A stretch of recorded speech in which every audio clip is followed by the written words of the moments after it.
नमस्कार, एम कांति ऑफिशियल में आपका स्वागत है। आज मैं आपको बतलाने वाला हूँ परंपराशील नाटक अर्थात पारंपरिक नाटक में कलाकारों को पीछे मुड़ने या पीछे मुड़कर प्रस्थान होने के लिए मना किया जाता था। आखिर क्यों? सबसे पहले यह जान लेना होगा कि परंपराशील रंगमंच और आधुनिक रंगमंच दोनों में बहुत अंतर हो गया है। परंपराशील रंगमंच के समय साधन बहुत कम थे, लाइट की व्यवस्था बहुत कम थी, रंगमंच बहुत कम विकसित था, निर्देशक भी अव्वल नहीं थे, कलाकार भी अव्वल नहीं थे और उस समय की सांस्कृतिक गतिविधि नियम को देखकर नाटक तैयार किया जाता था। लेकिन अब आधुनिक रंगमंच काफ़ी विकसित हो चुका है, रंगमंच भी विकसित हो चुका है, लाइट भी, संगीत भी, कलाकार भी, निर्देशक भी, यानी सब कुछ, बहुत कुछ बदल गया है। फिर भी हमें यह जानना है कि पारंपरिक थिएटर में आखिर क्या कारण था जो कलाकारों को पीछे मुड़ने या मुड़कर प्रस्थान होने के लिए मना किया जाता था। नंबर 1, कलाकार मेकअप करते थे, तरह तरह के रंग चढ़ाते थे अर्थात रूप सज्जा करते थे। जब वो पीछे मुड़ जाते थे तो उनकी जो रूप सज्जा है, मेकअप है, वो दर्शकों को दिखाई नहीं देता था, इसलिए उसे पीछे मुड़ने से निर्देशक महोदय मना करते थे। नंबर 2, जब वो अभिनय करते थे, चेहरा पर जो एक्टिंग होती थी, हाव भाव रस जो आता था, यदि वो पीछे मुड़ जाते थे तो उस हाव भाव रस और एक्टिंग को दर्शक देख नहीं पाते थे, जिसके कारण निर्देशक महोदय कलाकार को पीछे मुड़ने से मना करते थे।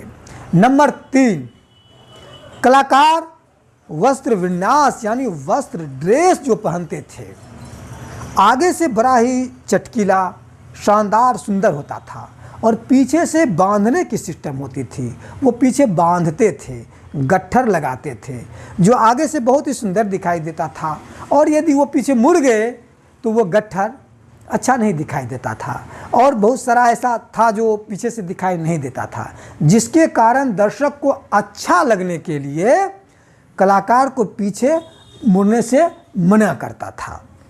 नंबर 4, उसमें लाइट की व्यवस्था बहुत कम थी, पेट्रोमैक्स हुआ करता था या कुछ ऐसे साधारण लाइट की साधन होती थी जो सिर्फ आगे से प्रकाश दिया जाता था। यदि वो पीछे मुड़ जाएंगे, इधर उधर मंच के तरफ हो जाएंगे तो ठीक से वो नहीं दिखाई देता था, इसलिए उसे सामने और लाइट के बिल्कुल पास लाइट में रहने के लिए किया जाता था, उसे पीछे मुड़ने से मना करता था।